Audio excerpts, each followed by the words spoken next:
Welcome to another video and welcome to the review of the Jaguar F-Pace P400e. It's a plug-in hybrid and it's very different to the last Jaguar F-Pace that I drove and reviewed, which was the SVR, a supercharged 5-litre V8. These cars are just from two different worlds, but it's good that they exist because they're very different for two very different purposes. Now, if you want to see that Jaguar F-Pace SVR review, I'll have a link down in the comments. So this is the plug-in hybrid, which means it's got a petrol engine up front, which is connected to an electric system. Now, this electric system isn't just like any other hybrid that just charges itself and things like that. This is a plug-in hybrid, so you charge it exactly like you would on any other electric car. It's got a battery capacity of about 19 kilowatt hours, and when fully charged, you should get about 50 kilometers of range from it. And in terms of how much does that electricity and that charge cost you? Well, if we work on just rounding up, let's say it's a 20 kilowatt hour battery, which it's not, but just for the math purposes. Now, if you're going to charge this car at home off of your home electricity, that's going to be about 3 Rand per kilowatt hour that you're going to use. So 3 times 20 is 60. So it's going to cost you about 60 Rand to fill up this battery with electric power. But if you are wanting to get it topped up very quickly through a fast charger, which is then going to take probably like 15 to 20 minutes, that could be about 4.5 to 5 Rand per kilowatt hour. So if we're working off of 5 Rand, that's then going to be 100 Rand. So 100 Rand to fill up this battery off of a fast charger at a shopping mall or anywhere like that. Now you just need to do the math and think, is 60 Rand for 50 kilometers good? Well, I think it is, because the way that petrol's increasing, electric could be the way forward. Don't hold me to that. Now, the reason I say don't hold me to that is because I way prefer a plug-in hybrid over a full-on electric car, especially living here in South Africa. And I've got examples of why, because I experience it often. So when I got this car, I went to go to a mall that evening to go and charge it, because I don't have the facilities at home. I don't own one. So I went to a mall to go charge it, and the card that I swiped to activate the charge, which you get when you buy a car like this, didn't work. So now there's an issue at the charge point, not accepting certain cards and things like that, which is an issue. So I wasn't able to charge the car. But because it's a plug-in hybrid, I can still drive around and I can still be mobile and I can still access what I need to. That's just when the petrol engine kicks in. Things get a little bit heavy on fuel then, because you've now then got a turbocharged 2-litre engine that's now powering this big and heavy car with this electric system. So fuel efficiency isn't great there. I didn't get a chance to actually view what that fuel consumption was at that point, but it wasn't good. I'm gonna guess it was probably around 10 if I remember correctly. So what you're looking at here is now me driving with the battery empty. So the benefit of a plug-in hybrid is that I get to drive and continue on with my journey by using the petrol engine. But the problem there is that the fuel consumption now starts to skyrocket. So I went from just under 2 liters per 100 Ks, I'm now sitting on 6, and it's slowly going to start climbing.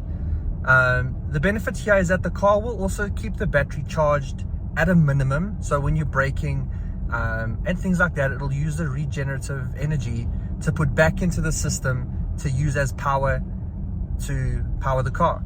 So that's going to give you a little bit of boost, but I'm pretty much running 98% on fuel at the moment.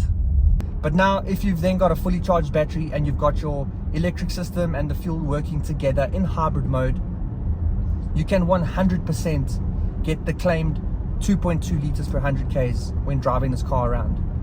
I've tested it, I've tried it, I've seen it, and these are numbers that you can achieve. If you drive with this car and you're charging it at night regularly and you're keeping it topped up and you're driving with your electric power, dipping into the fuel and sipping on it ever so slightly just to overtake when the car needs more power, that's when the engine will kick in to give you extra grunt, as well as overtaking and just needing to go up hills and things like that. That's when the fuel and the petrol engine will kick in. And that's for such a short period, because then you're kicking back into electric power and your fuel consumption is then cut off. So now your average fuel economy is now dropping again. So 2.2 liters, even lower, I've seen it's completely possible in a car like this. And while some of the benefits of this car is definitely fuel consumption, another benefit of a plug-in hybrid is power and performance. So this car puts out 297 kilowatts and 640 Newton meters of torque. That's with the electric system and the gas or petrol engine working together to simultaneously shoot you forward. Now I think it's about 0 to 100 in about 5 seconds. And yeah, this car is heavy, so those performance figures and that power is very, very impressive. And the weird thing here is that if you put the car into dynamic mode and you put your foot down, it starts to imitate a performance car. Obviously, it's not because it's a plug-in hybrid, but there's no exhausts at the back. You can see there aren't, but when you put your foot down, it sounds like this.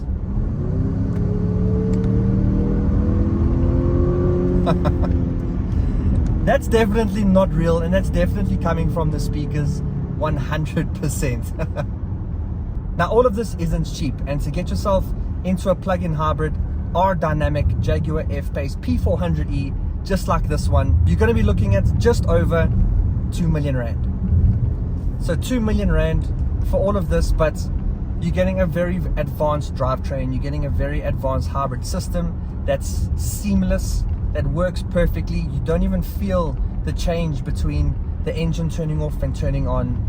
That all happens down there.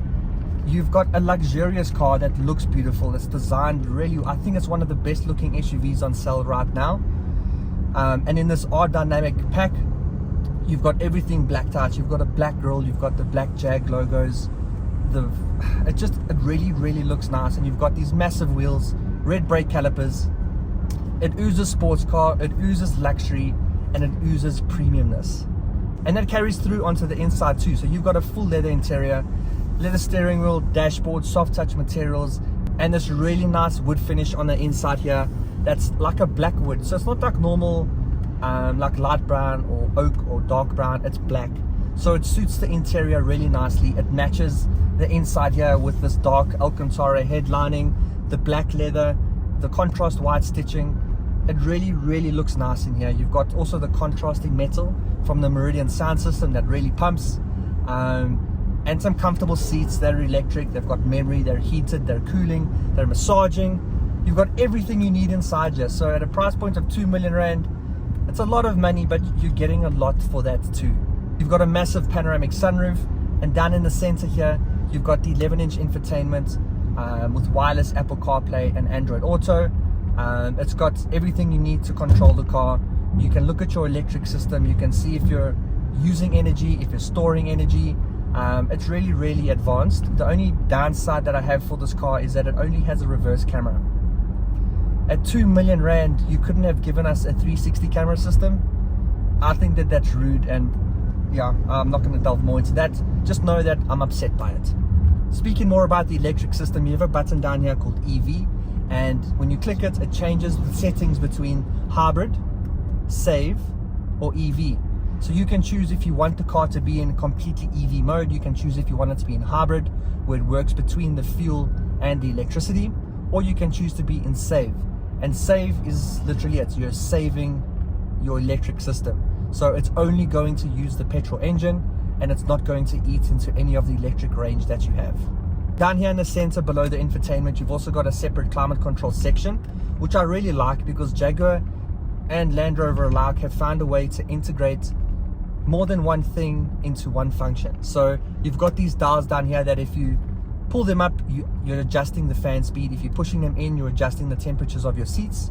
But otherwise, the screen changes to tell you all the settings that are changing with whatever function you're operating at the time, which I think is really cool. And in front of the driver, you've got a digital driver's display. It's not that customizable, but I think it looks really nice. It's very crisp and clean, and it matches the overall aesthetic of the car. You've got a heads-up display, you've got aluminium paddle shifters if you wanted to get extra sporty, you've got a heated steering wheel, and then on some of the safety systems, you've got lane departure, lane centering, the lane centering system. You've also got rear cross traffic alert, and you've also got the adaptive cruise control that you can adjust everything from the steering wheel very, very easily.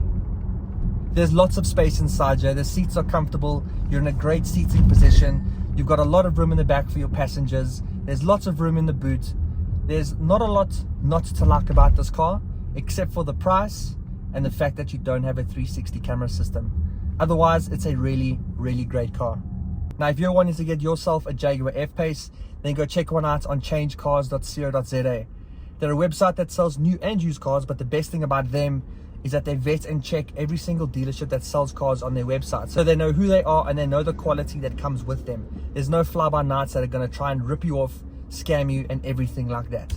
That doesn't happen at ChangeCars. The ChangeCars website is also a hub for everything automotive. So you can watch car reviews, you can read articles. There's also a finance calculator that you can see how much you can afford per month. And once you've done that, they'll even throw out a few cars that match that number. So they can help you buy the car right there and then. And they'll walk you through the process from start to finish. And if you bring them a quote from a dealership that's not on their website, not only will they match it, but they'll beat it too. So go check out changecars.co.za. They're also a proud partner of Greg Dennis Reviews. Okay, and now onto the verdict in the form of the GDR test. So should you get the car, should you drive the car, or should you remove this from the list of cars that you're looking at? Now, I would say go and get this car. If you're in the market for, or wanting to at least dip your toes into the market of getting an EV, then I think that this would be a good start for you. A plug-in hybrid it's easy to work, it's great for South Africa, it's great for our infrastructure, and it works really well. I would also suggest maybe looking at the Volvo XC90, the T8 Recharge. That's a great car. It's lacking a little bit of finesse and in terms of being quite modern on the inside, but it's also really good. It's got great range and it's also got great performance. So if you want to check out that too, you can, but I also highly recommend going to go check this one out. So thanks for watching another Greg Dennis review. I hope you enjoyed this video and I hope you learned a little bit more about the Jaguar F-Pace plug-in hybrid, and I hope you learned a little bit more about how the system works and why I think that it's the best solution for electric cars in South Africa. Now, if you did, please will you drop a like below, and if you want to see more videos like this and other car related content and car reviews, then make sure that you're subscribed. And until then, I'll see you in the next one. Cheers.